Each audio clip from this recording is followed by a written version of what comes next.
Hi there, in this video I will show you how to fix Valorant stuck on loading screen.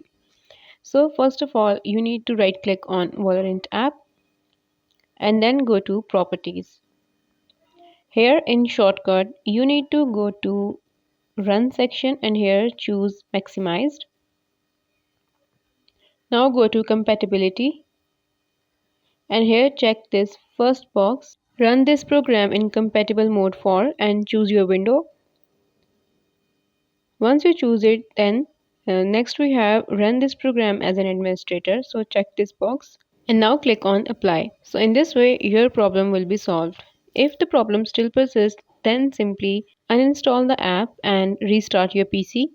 After restarting, install the app again and log in with your login credentials.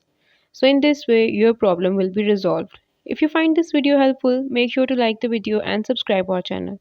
See you guys in the next one. Bye.